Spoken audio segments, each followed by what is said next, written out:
For over half a century, humans have endeavored to make business a force for good. But is the movement working? Or is it time to explore a new path forward? Welcome to Less Talk, More Action. We are your hosts, Joel Caesar and Owen Barrett, experts in clean energy, net zero real estate, decarbonization, and entrepreneurship. In each episode, we ask provocative questions and share stories from the front lines of sustainability with leaders in science, tech, and business taking real action to design a cleaner, better future. Thanks for joining the conversation. Now, let's get to work. Welcome to the Less Talk, More Action podcast. My name is Joel Caesar, the world's undisputed voice of building decarbonization. Joining me as always is Owen Barrett, the self-proclaimed smartest, most accomplished solar expert in the world.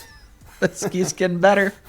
Today's guest was David Goldstein, founder and CEO of Hydronic Shell Technologies, a climate tech company focused on accelerating building decarbonization through innovative retrofit systems. So this was a fun guest because he was attracted to the show by you being mean to him on LinkedIn after I tried to celebrate his very innovative company. But cool guy, engineer. You know, I like his story about how he got into entrepreneurship just because he decided, like, I want to help solve this, and this is the best way to do it. So what'd you think? Man, what a good result from a little bit of cyberbullying, huh? This is great. No, I mean, I think about what I do on a day-to-day, trying to get existing buildings to put solar on their properties, and it's hard. I mean, it is so hard. Sometimes I wonder, why am I doing this? What David is trying to do is an order of magnitude harder than what I'm trying to do, and I think we need smart entrepreneurs trying to solve hard problems. So I give him all the props in the world for trying to do what he's doing, and I hope he's successful.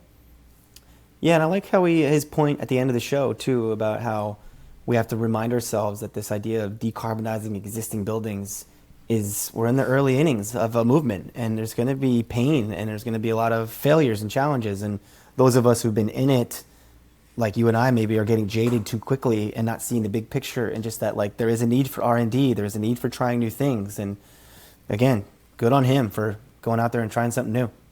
Yeah. Okay, but before we get into all that with David, let's dive into a segment we're calling What's in the News of Sustainability, I guess I'll call it. So I'm going to respond to a LinkedIn post by an old friend of the pod, Ari Matuziak, founder and CEO of Rewiring America. Remember, he was on the Climate Rebels back in the day?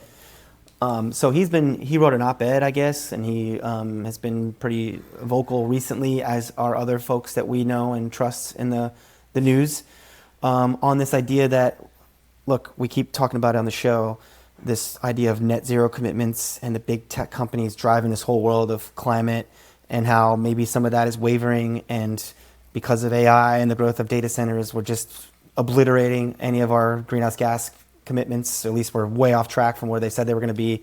And what does that all mean for everyone who works in this industry? So that's like the big picture here. But I would say, I'm going to pat myself on the back here. I've been parroting this for years, even when I was at one of the big tech companies, saying, look, if we can't, and this is where this is going to get interesting, I think, the way I'm going to tee this up. So Ari's talking about how he thinks the hyperscalers should be working, especially with the households in the areas where they're affecting electricity prices, to help them install heat pumps, batteries, solar, to bring down their cost of electricity.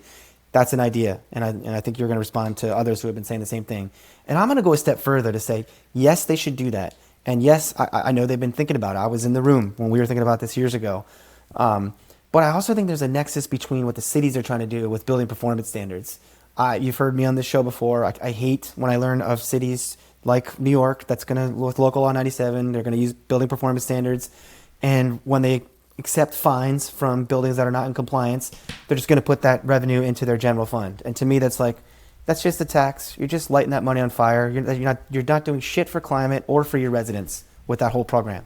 So is there a world, and again, that may be something I think I'd like to work on. So if anyone's out there listening, let me know. But like tech companies, hyperscalers, low-income electricity prices going up, cities building performance standards, there's got to be a way that ecosystem can be working together to make this a win-win for everybody. What do you think? Yeah, I mean, I agree 100%. I was trying to do a quick Google search for what's the average cost to build a new AI data center. It looks like it's $500 million. I think it's a rounding error if you put $10 million in there for energy efficiency and renewable energy for the local community. Like, it has no impact on the returns to that data center, the investors of that data center, the tech companies. I think unless tech companies do this, there is no way that there's not a revolt against tech companies and AI. Yeah. If people see this narrative forming, whether or not it's true is one thing, but we all know that something doesn't need to be true for a narrative to form. If the narrative is that AI will take your job and make your electric bills more expensive, the tech company is going to have a hard time building these data centers. Yep. And so I think anything that they can do to get ahead of that is a great idea. I think they need to bear the brunt of their effects on the grid and their effects on electricity prices. I think it's only fair. Totally agree, and it is going to jump to another point you and I continue to be champions of, which is just think of these tech companies and how many of them we see announcements, and we've had people on the show here. We're not haters, but like they're spending millions on carbon removal. So they're saying, yeah, I built this data center in this grid network, and we've calculated how much emissions it's going to be responsible for, and we're going to do everything we can to install renewable energy for the data center itself. Like big tech companies, good, that's good. We're glad they're doing that. But then to say, look, there's a bunch of this that we can't mitigate. So we're to get to net zero, air quotes, we're going to pay millions of dollars for biochar and seaweed sinking and ocean alkalinity. And it's like, you're nuts to not just be putting that into local communities to help them lower their electricity bills. And it's like, it's just not happening fast enough. But how many times do we say, like, I feel like a theme of this pod is get back to the basics. Like, just get back to the basics, guys. There's a bunch of households around you that are all struggling to pay their electricity bills as is doubling of electricity prices. Don't invest in the biochar. Don't invest in the seaweed. Don't invest in all these crazy ideas that sound like they're made up. Just put it in the community. Yeah. It's maybe the dollars don't go as far in terms of how many RECs are the projects generating. I get that. But from like a holistic perspective, from a tangible impact perspective, from getting the community on your side so you can actually build these data centers perspective, it seems like a no-brainer. If someone asked my advice from the big tech company sustainability team, I'm sure they won't, but if they did, or even not the sustainability teams, the boss of the sustainability teams, I would say, get rid of your whole net zero team, stop counting your stupid emissions, stop buying biochar and ocean alkalinity, and hire the Less Talk More Action crew to go into the local community and reduce their electricity prices. Man, less talk, more action consulting. Less talk, more consulting. No, we're not going to consult. We got to be design build, some kind of like owner's rep. Right. Like, let's go do the project. More building. Yes, let's talk more building. All right, Google, we're waiting. Well, I hope the tech companies out there are listening, and again, I think this is all joking aside. Everyone, I know we talked about the all-in guys are now even. Well, wait. Yeah, I can't ahead. believe this just clicked. Yeah. Well, in the time between the period, the pod ending and starting the bit, I was talking to David about a project we're working in New York for a co-op of 898 units. And I've also been reading about this AI data center that's going somewhere in New York. I don't know if it's New York City. It's massive. It's going to be like 40% of the electricity demand for all of Manhattan. They should just fund solar for co-ops. And in your business model, that some of that savings would lead to the tenants, the residents. Could all go to the tenants. Yeah. Again, if they're going to piss money away trying to save kelp forests, why not put solar on low to moderate income individuals' households in the markets that you're building data centers in? There's your bit. I'm going to talk to the producers in the background here. Guys, that's the clip right there, what Owen just said. Clip it. All right. Well, we'll should we announce our first live show? Are you ready to do that? Or should we wait? Let's wait. This will be the teaser. We'll announce it at the next week's episode. All right. Well, we'll wrap up on that. So we'll wait to hear from the tech companies reaching out. And until then, let's jump into our conversation with David Goldstein.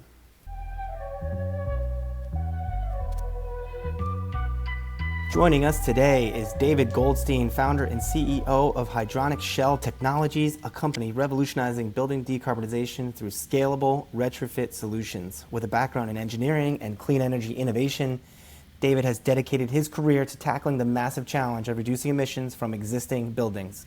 Under his leadership, Hydronic Shell has developed groundbreaking facade-integrated heating and cooling systems that make deep energy retrofits faster, more affordable, and more effective, paving the way for a more sustainable built environment. So, David, welcome to the Less Talk, More Action podcast.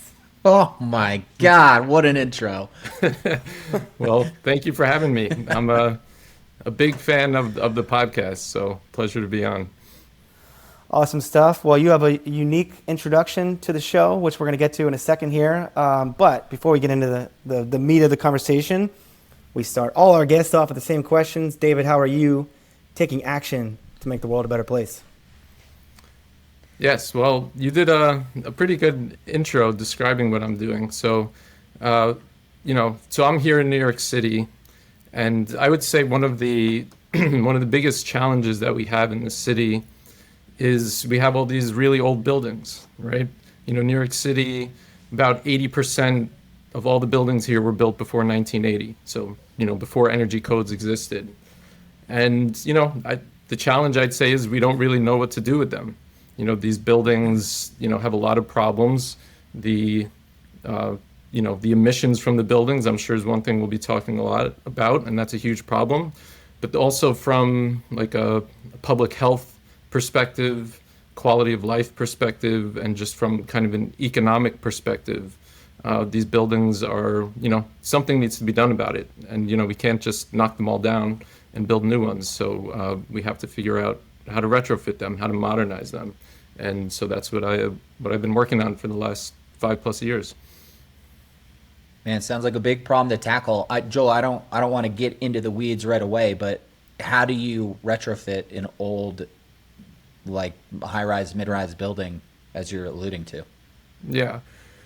So, our focus really is on multifamily buildings because, every, different typologies of buildings are going to have all different solutions and different challenges. But our focus is really on multifamily, which really is most of New York City and lots of big cities by square footage. It's more multifamily than anything else. And, there are a number of challenges with retrofitting, which, like you said, we can dig more into the weeds, but, at kind of high level, one of the biggest challenges is that the buildings are occupied, right? And we need to do major infrastructure upgrades to these occupied buildings.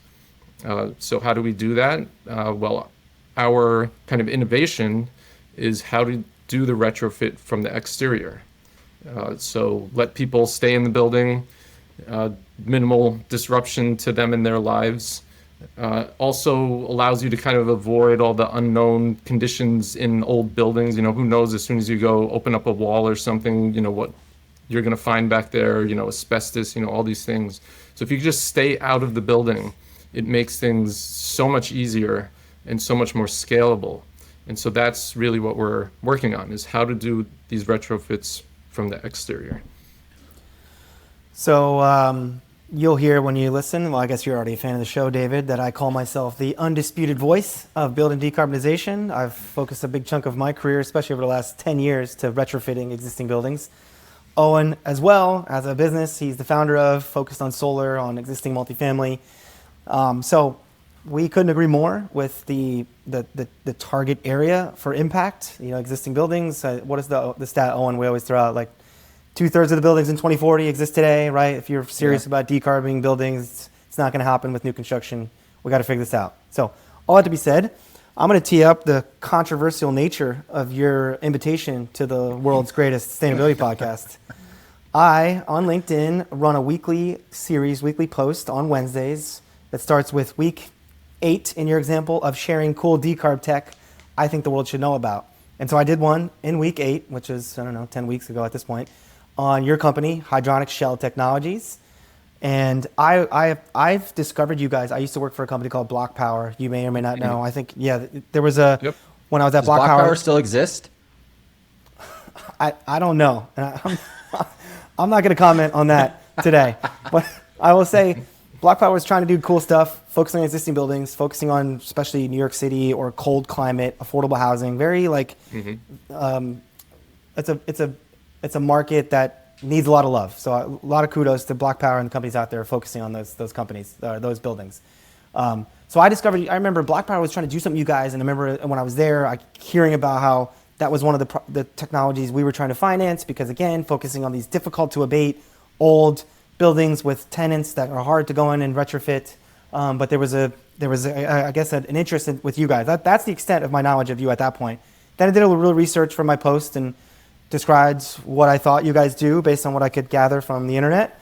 And my great co-host here, after my post, decided to be a jerk and comment, I would love to see someone from this company on the pod. No way this tech makes financial sense for owners. So, David Goldstein, what say you to my hater co-host here? Ouch. Man, I forgot how harsh that was. For some reason, I remembered it being much more friendly. No sugarcoating the air on the pod. It's for the effects. LinkedIn likes the kind of, the nature of that post. No, I love it. But David, before you jump in and rebuttal my comment, let me just say that I'm on your side. And I think whereas you say the biggest barrier to adoption is the fact that these buildings are occupied, I actually say the biggest barrier is the owners and the investors. I mean, these guys, Joel, I had an experience this week. We could talk about this separately. I had an experience with a huge owner that I met at an ESG conference that has ESG all over their website. We showed them an on-site solar project with a 30% IRR, and they're wishy-washy about it. And so I don't think it's the fact that buildings are occupied. I don't think it's the fact that buildings are old or that this work is hard. I think it's that a lot of owners are full of shit when it comes to ESG. And they like to talk about it, but they don't really like to do it. And so I think if you don't have a super crystal clear value prop and really easy to understand numbers and pro formas that justify the upgrades that you're talking about, it's so challenging to get your projects adopted. And so that's kind of where the post was coming from, is I would love for this to be a thing, but man, it just seems expensive. Yeah. Well, I appreciate it because this is one of the most common things that people think, when they see what we're doing. And so the opportunity to, respond and address it is something I appreciate. And so I appreciate you asking the question. And, everything you just said, I don't know if I totally agree with it, but there's, I'm not going to get on here and, bash building owners like that necessarily, but there is definitely some. We've covered this before. He's probably just a shitty salesman that they don't trust. So. But there's definitely truth to it. Now, I think it all ties together. Like the whole tenant disruption thing, I think ultimately you're right, but I think it ties into making it more difficult for building owners. Like if you're a building owner who wants to retrofit a building or, whatever, or is considering it, the fact that there's tenants in place and that they're going to make access to the apartments really difficult just makes it more expensive for you, makes it more complicated for you, more risky for you. If you're displacing them for a period of time, you're not collecting rent for that, So I think it all really, really ties together. But I totally agree that it's all about making economic sense at the end of the day. A building owner is not going to do something that doesn't make economic sense, period. So your question about whether or not this makes economic sense, here's the thing. For, every building is different, right? For a lot of buildings, it doesn't make economic sense. So what we're doing is expensive because we're putting a new facade on the building, right? When you say, it's expensive, that's what the cost is. You're putting a new facade on a building, and that's expensive. Yeah. I was going to say, you're doing this now, but let's we haven't really defined what Hydronic Shell is doing. So tell us all about the tech. Well, okay. So in a quick nutshell, we're giving a building brand new modern HVAC systems and a new facade. And it's all getting installed on the exterior. So Does it come with new windows? Yes. So it's prefabricated facade panels. You install anchors all over the facade of your building, and then you deliver panels to the site and basically hang them on the anchors. It goes up very quickly.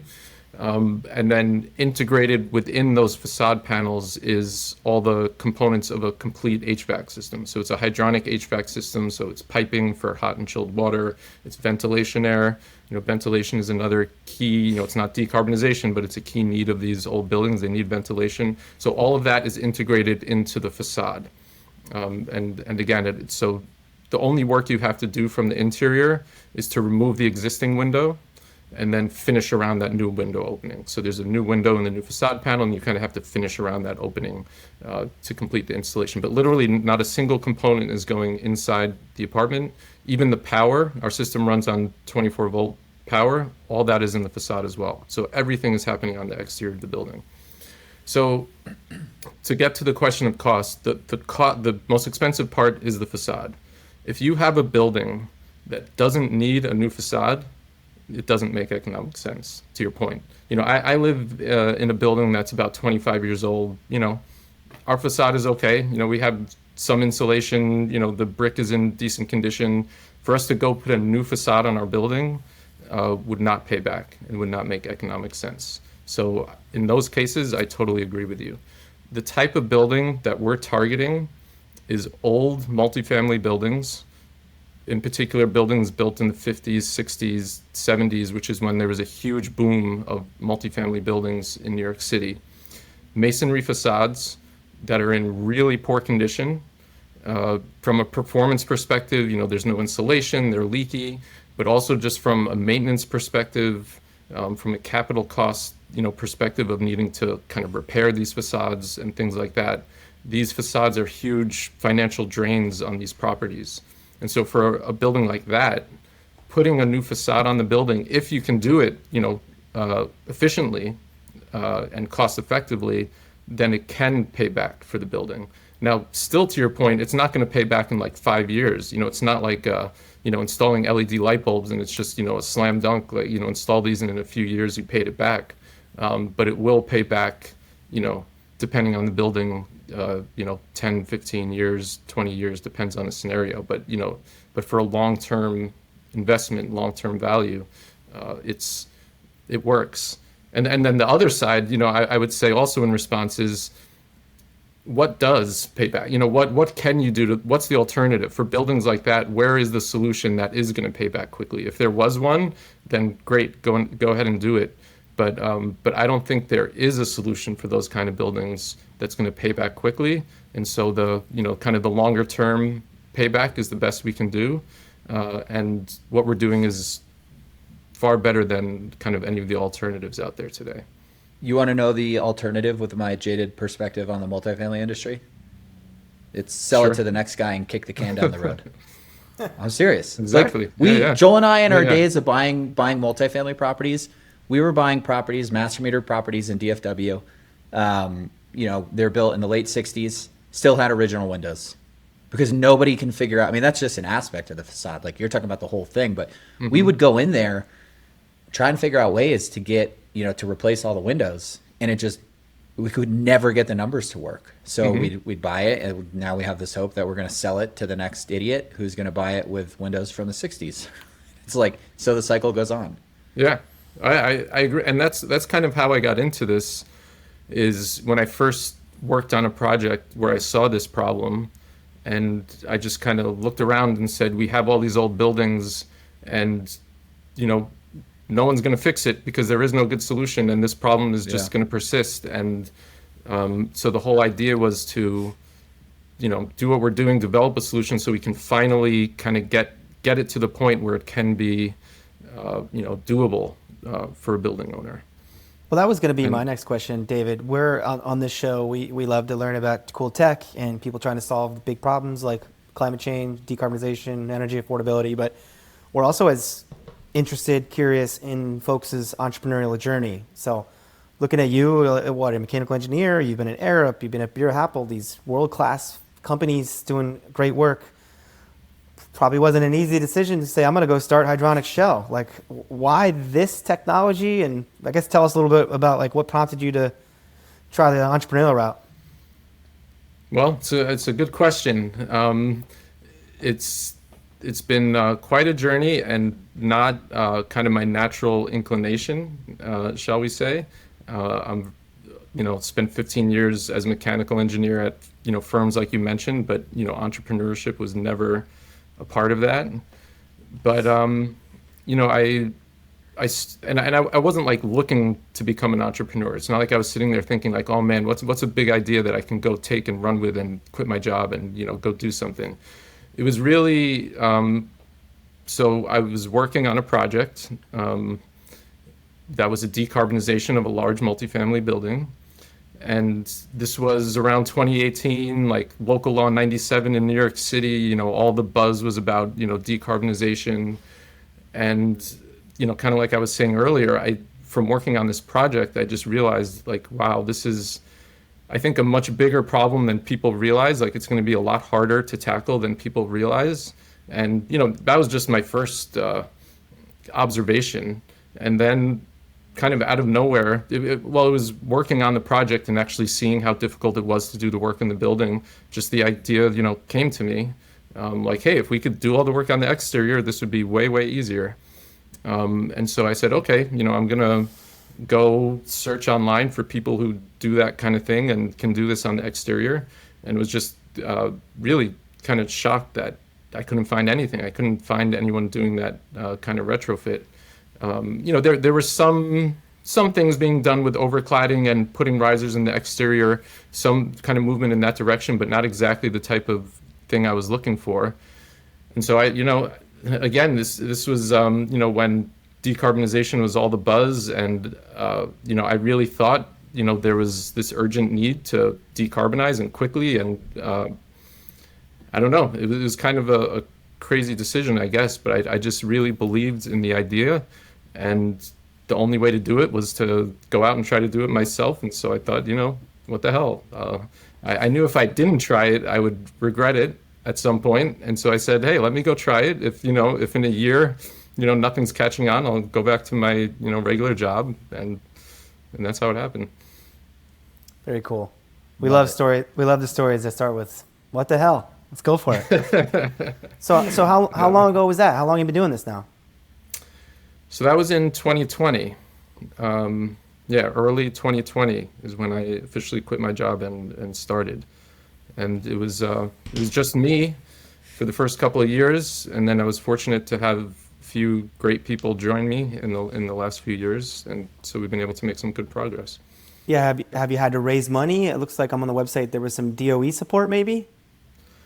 Yeah, so so far, we've been fortunate that we've been able to do everything we're doing from grants and prizes, essentially. When I started this, there was a lot of grant opportunities out there. Less so these days. So it's more challenging these days, and we will have to raise investor funding, at some point. But up to this point, yeah, we've been able to survive on grants and prizes. What's the traction like? Well, the traction is that we have our first pilot project that is in the, call it, design stage, although it kind of got upended when it lost federal funding for the pilot. So that's been a challenge. And we've done a lot of work to prepare for that pilot, including building mock-ups and things like that to get ready. But since that project, we're still figuring out how to fund the gap. We're looking for other projects, and we've also kind of now put focus on new construction as well. So basically taking a lot of what we were doing on retrofitting, but saying, okay, how can this integration of HVAC into the facade, kind of prefabricating everything, how can that make new construction, kind of more cost effective and faster to build? So we've been working on that as well. That was going to be my next question. I actually had that written down.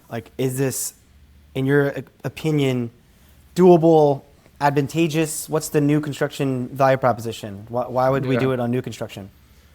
So it's interesting. It's the system itself is very similar.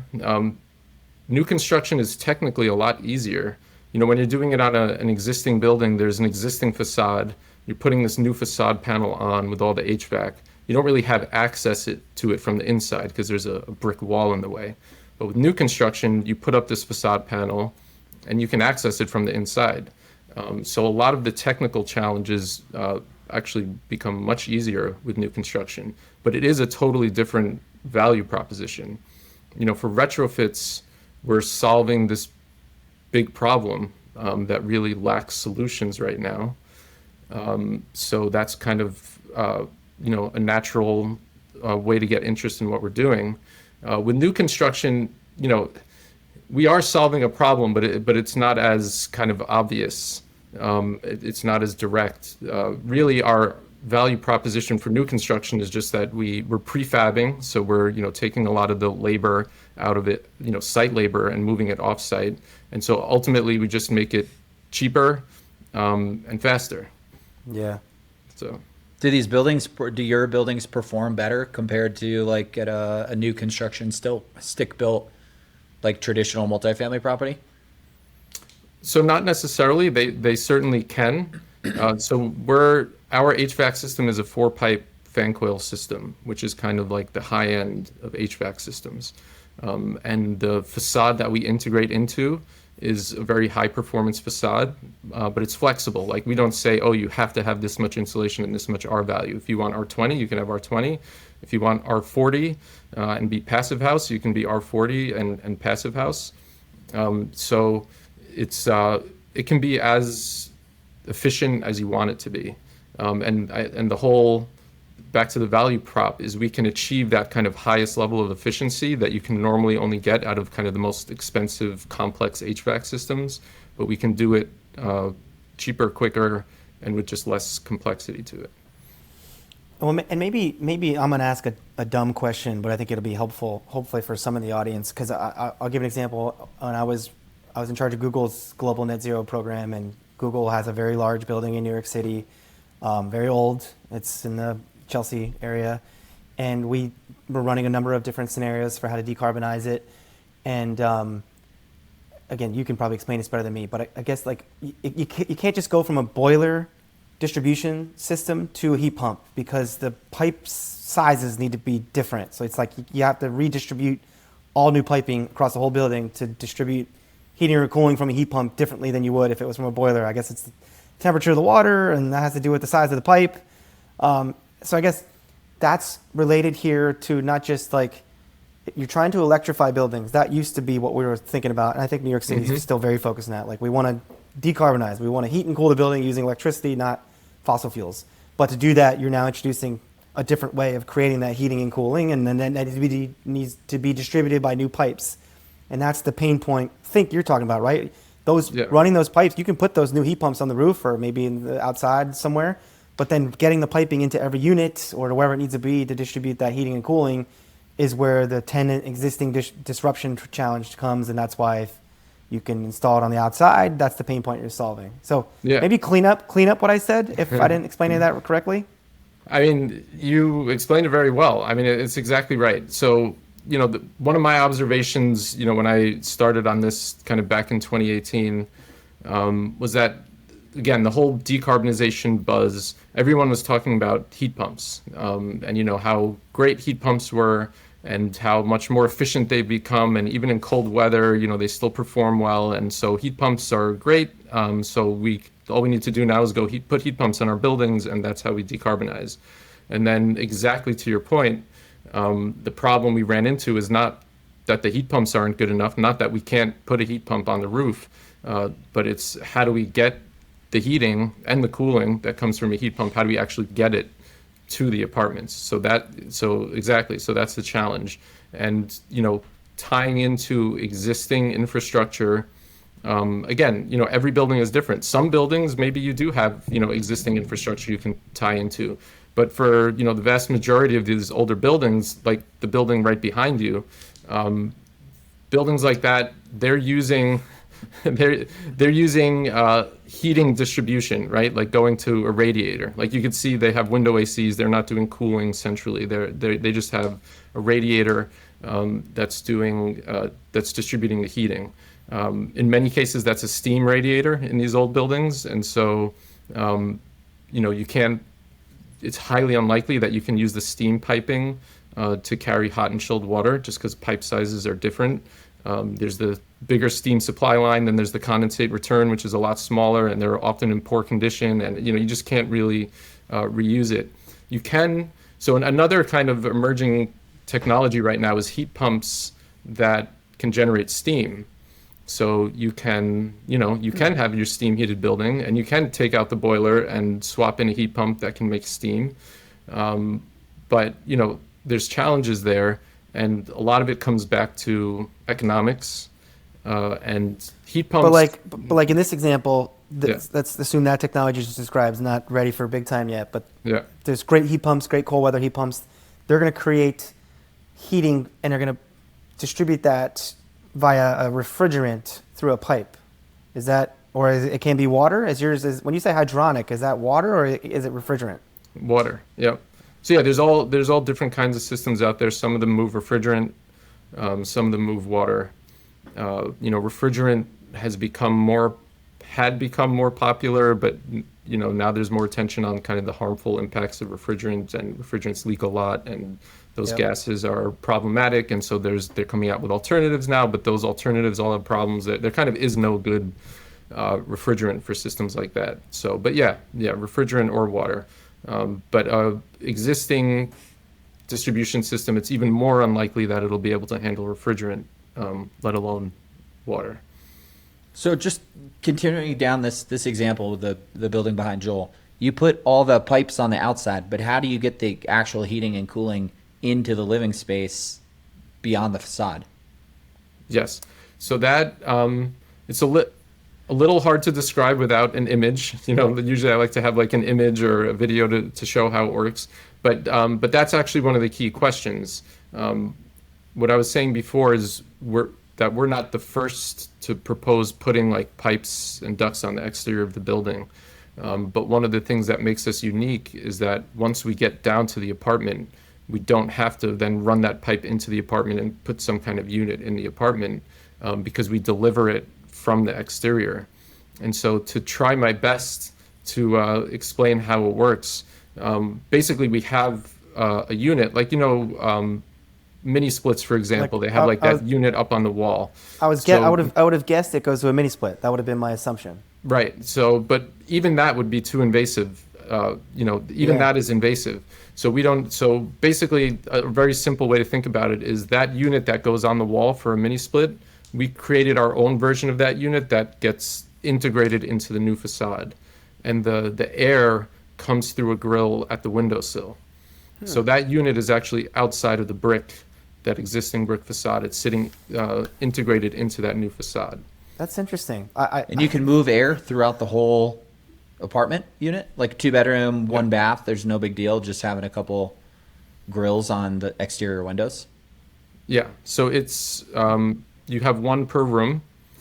So every room gets one, and that's one of the things about multifamily buildings is they're not like very deep spaces. They're not allowed to be by code just because of light and air requirements. Every living room or bedroom needs a window, and they can't be too deep. And so as long as you can kind of throw the air far enough from the window, which we can, you really don't have a problem.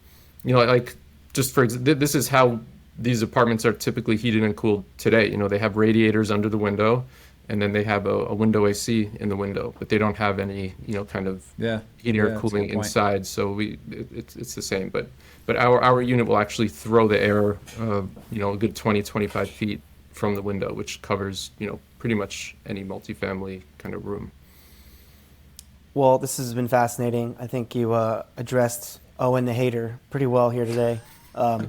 Maybe this is a question for both of you, and this is kind of a trend in my own perspective on this whole industry, and this idea I think that's occurring, which is the climate movement is losing steam. And so the question being, look, why don't we just knock these buildings down? They're old, they're full of asbestos and lead-based paint, and they're difficult to heat and cool, and they don't meet the modern needs of residents. and they have air quality issues. And the answer is going to be, well, it's expensive and there's embodied carbon. We shouldn't just build stuff new. So I don't think anybody cares about the embodied carbon. I was going to say, it's expensive. Let's assume nobody cares about embodied carbon. Like, yeah, why don't we give up on this idea we have to retrofit all these old buildings and just let developers knock them down? I don't think you get the numbers to work. Yeah, I mean, that's so exactly back to the point you made, Owen. If you think what we're doing is expensive, imagine knocking the building down and building a new one. That's much more expensive. But in New York City, I mean, if he's looking at, I don't know, example, building right behind me, I'm in the middle of Manhattan. It's old, it's crappy. No offense to the building owner, but like, let's assume it's not great. Those kind of buildings David's trying to work on. If you knocked, you'd have a lot more revenue. You'd be able to charge higher rent, right? If you had a nice new brand new building. I mean, of course I'm oversimplifying, but. Well, I think if that were the case, they would be doing it. That building behind you wouldn't be there right now. It's, to knock down, like a single family home or something is easy to, knock down and build a new one. And, people do that all the time. But like a big building that's full of people, that's generating, rental income from all those people in the building, just the cost of emptying out the building and then all the time it takes to demolish it and then build a new one. It's expensive. Now, it will happen in certain scenarios where like really prime real estate, where the land is really expensive and you're right, maybe you could build like a bigger building and kind of make it pencil out because that rents you can get are so high. But that would be a rare scenario. And when the buildings we're talking about, when we talk about all the old multifamily buildings in the city, they're not in the middle of Manhattan. I mean, some of them are, but a lot of them are, in the outer boroughs or, less, expensive parts of Manhattan, less desirable parts. And so for places like that where, that aren't as prime, I think it just doesn't pencil out. And yeah, to Owen's point, if it did, people would be doing it, no one's stopping them.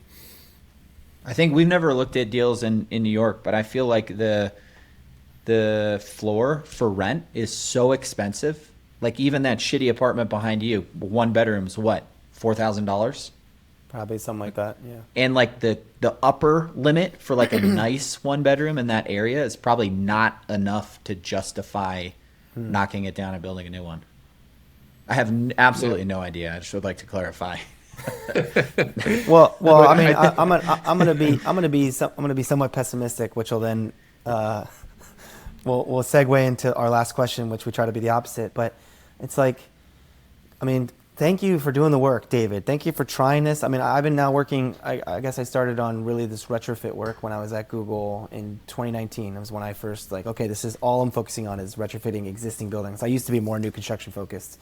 And after, what is this now, 6 years in this world of Google, Block Power, Owen and I tried our own thing where we bought buildings. We called it Z&E Capital. I've advised Owen's current business model working on existing multifamily. Solar seems to be, I don't want to use the word easier, Owen, but like easier, I think, than mechanical. Yeah. Definitely easier. And, now I'm at a company, Cambio, where we use AI to help large commercial real estate owners find energy efficiency for existing buildings. So it's like, man, I just been on this for 6 years. I mean, like, it's freaking hard to retrofit existing buildings. Like, why do we do this to ourselves? I should have gone into new construction. I mean, to your point about solar, solar has been around for a long time, right? I'm sure Owen knows more than me, but from, since the 70s or whatever, when it was super expensive, and it's gone through tons of R&D, tons of maturation and, efficiencies of scale. And, to get to this point today where it's like, okay, it's an established technology. It makes economic sense. This whole kind of retrofit initiative, I don't think people were talking about it 10 years ago. It's kind of, or I don't know, maybe you guys were, but most people, certainly in my world anyway at the time, weren't even really thinking about decarbonizing existing buildings. So it's just, it's something that was kind of thrust upon the industry, and we just haven't had time to really develop the solutions yet. From my perspective, we could talk about a lot of things about, the need for policy, the need for incentives, all these kind of things, how to move the needle. To me, the biggest leverage we have how to move the needle is R&D. I think we need the reason the needle's not moving now is because building owners don't have a solution that makes economic sense. And the answer is not, policy and things like that can help, but the real solution is to do the R&D to actually put better solutions on the table so that the owner can be like, oh, hey, now I have a good option. Okay, I'm going to go ahead and do it. So that's my perspective, and that's basically what I'm trying to do with my work. Is to, it really is, like you asked me, what buildings have we done? We haven't done any buildings yet. We're in the R&D stage, but to me, it's this R&D to really develop these new solutions that are really going to be what ultimately has a big impact.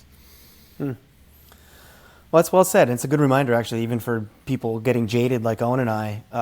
Like, we're in the early innings here of a new market, and maybe this is part of the growing pains. So with let's segue to our last question. David, you've been a breath of fresh air to Owen the hater today, and some of my pessimism just there at the end. But we like to try to end the show on optimism and hope. So, David, you've been working on this stuff for a long time. You know buildings as much as anyone. What gives you hope for the future?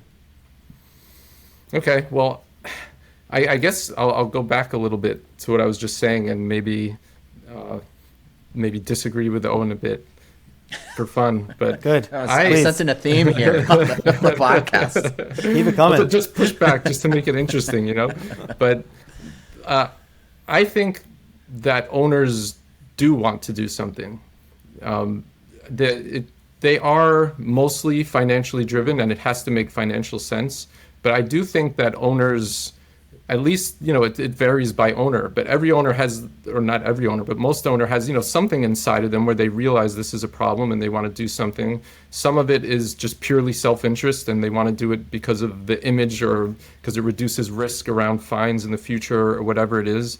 But owners that I come across and I hear from anyway, I think want to do something. I think that like I was saying before, if you put an option on the table for them that makes sense, even if it's not the returns they usually want, if it can at least, get close, get reasonable, I think most owners will do it. So my optimism is, again, back to the R&D thing, is that if we can develop those solutions, I think the market is there. I think the market wants the solutions. And if we can get there by developing those right solutions, I do think that they'll get adopted quickly. So that's my optimism. Yep, it comes back to maybe Owen is not a trusted salesperson, and he's just not effective at his job. And so, he's a good podcaster anyway. So, thanks. Well, David, it's been a pleasure. Thanks for agreeing to come on after I was celebrating your company. I was giving you this free promotion, and then Owen was hating on it, but. Yeah, but now look at the end result. Now he's on the podcast. We're going to shout him out all over LinkedIn. You're on the world's most famous sustainability podcast. You're going to get funders. They call it the Let's Talk More Action bump. So just be prepared. I'm ready. Thank you, guys. Yeah, well, David, thanks for coming on. Before we jump finally, anything to plug? How people follow your journey? You're on LinkedIn, Hydronic Shell website. What's the best way to follow along? Yeah, LinkedIn, website. That's the best way to follow us right now. I'm a pretty nerdy engineer. I'm not great at social media and all these various things, but LinkedIn and our website, you'll get updates. And the website we'll put in the show notes, but it's hydronicshell.com, right? Yep. Awesome stuff. Well, David, good luck out there trying to do novel things, being an entrepreneur, things we celebrate. So we'll be rooting for you. Thank you, guys. Really appreciate it. Yeah, thanks, David. And thank you, Owen, for joining as always. Thank you for the audience. You can also find Owen and I on LinkedIn, usually actively antagonizing the more talk, more complaining sustainability nerds. You can find this podcast and more great content at letstalkmoreaction.com. If you like the podcast, please subscribe, like, and share with your friends. And until next time, we encourage you to ask yourself, what are you doing to take action to make the world a better place?